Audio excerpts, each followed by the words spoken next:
조국 후보자 단 한 명밖에 없다고 합니다. 민정수석이라는 분이 이게 말이 됩니까? 자기가 구리니까. 국민정서상 조금 괴리가 있나? 이 밖에도 너무 많아가지고.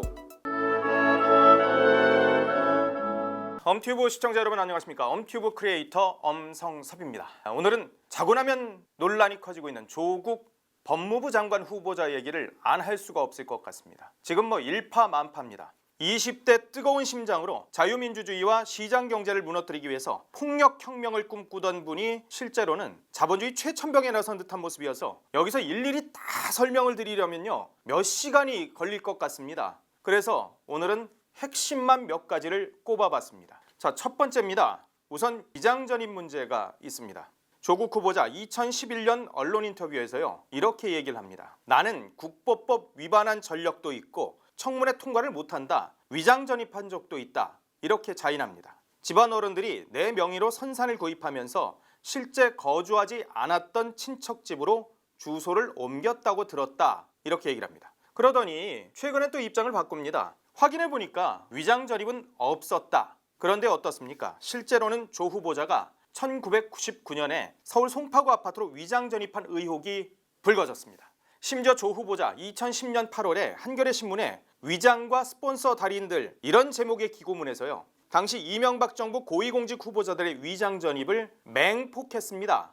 이렇게 얘기를 합니다. 인지상정? 그거는 좋은 학군으로 이사하거나 주소를 옮길 여력이 있거나 인맥이 없는 시민의 마음을 후벼 파는 소리다. 맞는 말이죠. 그런데 현실은 어떻습니까? 자기 딸 학교 배정을 위해서 위장 전입을 한 것 아니냐 이런 의혹이 나오고 있는 겁니다. 그런데 조 후보자가 이걸 미리 예견을 한 것 같습니다. 민정수석이었던 2017년 11월이었습니다. 자기가 만든 청와대 7대 인사원칙 여기에 이런 걸 넣어놨습니다. 2005년 이후에 2회 이상 위장전입한 사람은 공직 후보자에서 제외된다. 자, 이 얘기는 뭐냐? 결국 자기는 위장전입은 했어도 법무부 장관 후보자로서 법무부 장관으로서는 문제없는 것 아니냐?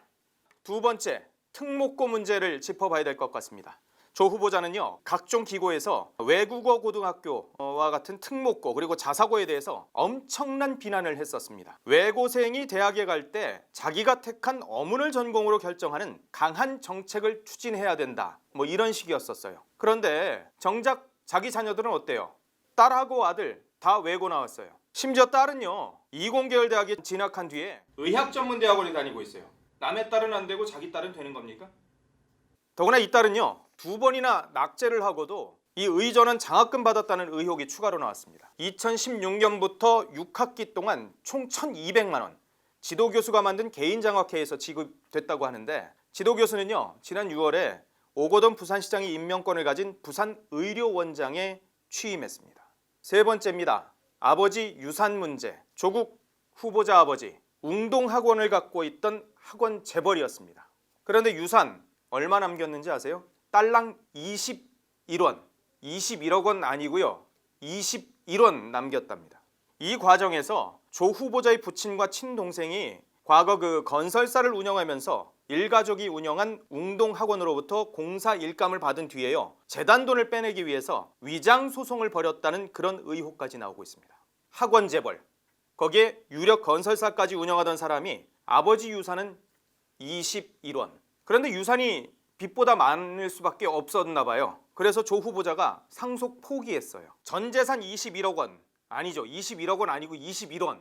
전 재산 21원 하니까요. 조 후보자가 그렇게 비난을 했었던 전두환 전 대통령이 떠오르는 건 왜일까요? 내 재산은 29만 원.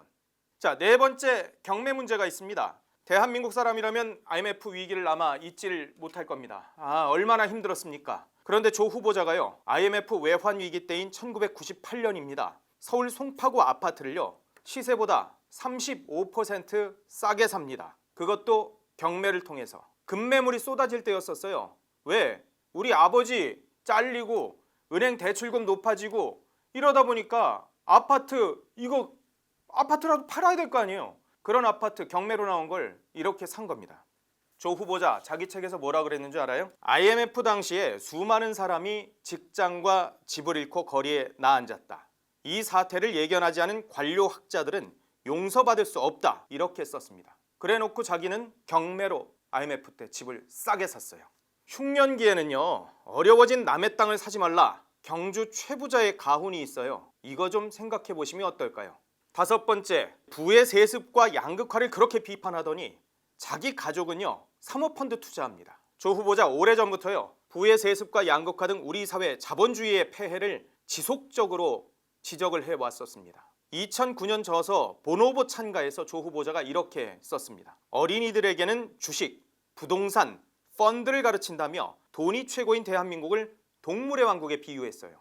2012년 문재인 대선 후보 찬조연설에서는 또 어떻게 얘기를 했습니까? 한 달 생활비가 상계동 어린이 8만 원, 대치동 어린이 199만 8천 원, 무려 25배 차이입니다. 슬픕니다. 이렇게 얘기를 하면서 부의 양극화를 정면 비판했습니다. 2016년이었습니다. 광주 광산구청에서는요, 소득, 자산, 교육, 지역이라는 이 네 가지 다중격제가 한국 사회에서 심화되고 있다. 이것이 우리 사회를 재봉건 신세습 사회로 몰아가고 있다. 이렇게 했습니다. 그런데 조국 후보자는 어땠어요? 민정수석 되자마자 아내, 자녀들 이름으로 이름도 낯선 이 사모펀드에 10억 원 넘는 거액 투자했습니다. 심지어 자기 재산보다 더 많은 75억 원을 투자하겠다고 약정까지 했어요. 사모펀드가 뭡니까? 이게요, 쉽게 말하면은 합법적인 청담동 황제계 그리고 강남 귀족계하고 비슷한 거예요. 있는 사람들끼리 끼리끼리 돈 모아가지고 좋은 데 투자하는 거예요. 고위공직자 중에요, 이 사모펀드라는 것에 가입한 사람 조국 후보자 단 한 명밖에 없다고 합니다. 민정수석이라는 분이 이게 말이 됩니까? 그런데 이미 사실 전조 증상이 있었습니다. 이미선 헌법재판관 그리고 남편 청문회에서 주식 투자 논란 엄청났었잖아요. 그때 당시 조국 민정수석 어땠습니까? 민정수석이라는 사람이요, 하루에도 몇 번씩, 왜 그게 문제가 되느냐, 합법인데 그렇게 쉴드를 치더니 그게 다 이유가 있었던 걸까요? 자기가 구리니까. 자, 여섯 번째, 조국 후보자는요, 민정수석이었습니다. 조 후보자 잘 아시다시피 바로 직전까지 민정수석이었잖아요. 민정수석의 역할 가운데 하나가 뭡니까? 바로 대통령의 친인척 관리입니다. 그런데 자기 친동생 재산 문제 불거지고 있죠. 그리고 위장이혼 문제까지 나오고 있죠. 자기 아버지랑 가족들의 각종 재산 관련 소송 나오고 있죠. 그리고 자기 부인하고 자녀의 사모펀드 가입 등 가족 문제 줄줄이 나오고 있지 않습니까? 심지어 자기가 이사로 있었던 웅동학원 문제는 자기는 관여를 안 해서 모른다, 이렇게 또 해명을 하고 있습니다. 자기 가족도 제대로 관리를 못한 분이, 그리고 자기가 이사로 있었던 학교 문제도 모른다고 하는 분이 남의 가족 관리는 과연 잘했을까요? 심지어 자기가 이사로 있었던 웅동학원은 사실상 세금 7억 원 정도를 내지를 않았어요. 그래서 국가가 부담을 했어요. 이런 사람이 대한민국 법무부 장관 후보자예요. 그런데 일곱 번째, 여기서 또 의혹이 있어요. 전 개인적으로 참 이건 의아스러운데 왜 페이스북도 안 하시죠?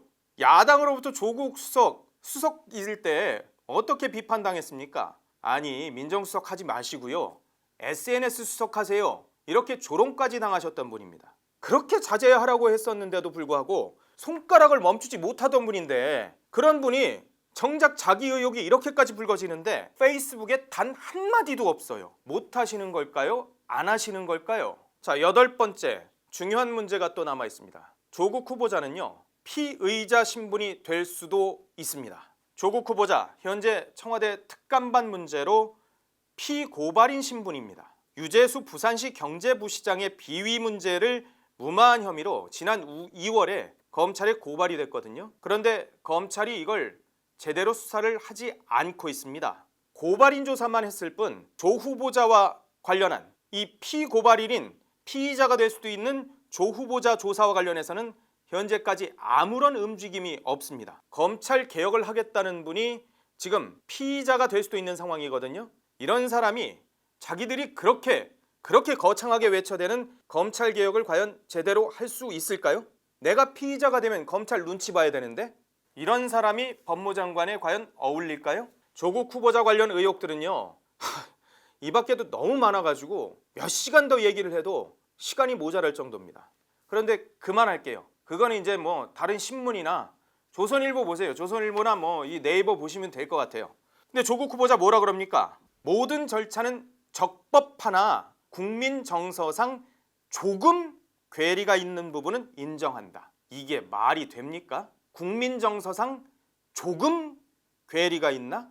아유, 조금이라는 단어의 사전적 정의를 좀 다시 한번 공부하셔야 되는 거 아닐까요? 산호맹 문제도 좀 짚어봐야 될 것 같습니다. 조국 후보자, 바로 이 문제는 정말 명확히 하셔야 될 문제라고 저는 생각합니다. 산호맹과 관련한 문제, 산호맹은요, 사회주의 폭력혁명을 꿈꾸던 그런 단체입니다. 자유민주주의 그리고 시장경제라는 대한민국 헌법체제를 송두리째 부인하는 곳입니다.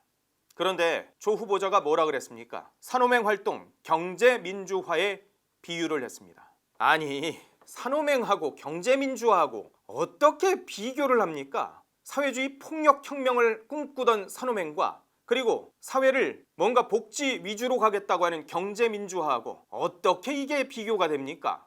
얼마 전에 북한이 우리 청와대를 향해서 이렇게 비난을 했죠. 삶은 소대가리가 하늘을 보면서 파한대소하는 앙천대소할 일이다. 이 말이야말로 정말 삶은 소대가리가 앙천대소할 말이라고 생각합니다. 조 후보자는 과연 아직까지도 이 산호맹 문제에 대해서 이렇게 생각하고 있는지, 이 부분은 청문회에서 분명히 명확히 하셔야 될 문제라고 생각됩니다. 자, 마지막으로 우리가 짚어봐야 될 문제. 자, 이렇게 문제가 많은데도 문재인 대통령은, 그리고 문재인 정권은 왜 조국 후보자를 고집을 할까? 이 부분 사실 명확합니다. 바로 내년 총선과 다음 대선 때문입니다. 문 정권의 조국 수석 지명은요, 호남에 대한 자신감을 넘어서 호남에 대한 오만과 호남 무시가 깔려 있다라고 볼 수밖에 없습니다. 친노 정권, 친문 정권, 어떤 정권입니까? 바로 부산 정권입니다. 이 사람들 기저에는요, 이런 생각이 깔려 있습니다. 어차피 호남은 우리 찍어. 호남은 어차피 우리 땅이거든. 이런 오만과 독선이 깔려 있는 겁니다. 그러다 보니까 호남은 우리 땅이니까, 우리 찍으니까 부산, 경남, PK 쪽에서만 거기서만 표를 어느 정도 얻으면 이거 총선은 물론이고 대선 무조건 이긴다, 이런 생각을 갖고 있는 겁니다. 그래서 부산 출신인 조국을 계속해서 고집을 하고 있는 겁니다. 그렇기 때문에 문재인 정권은요, 전체 국민 여론보다는 바로 호남의 민심에 촉각을 곤두세울 수밖에 없을 것 같습니다. 호남이 과연 조국 후보자에 대해서 어떻게 생각할 것인지, 바로 그 부분이 이번 조국 인사, 과연 조국을 문 대통령이 임명을 강행할 것인가 말 것인가, 여기에 핵심이라고 저는 봅니다. 엄튜브 오늘은 여기까지 하도록 하겠습니다. 고맙습니다.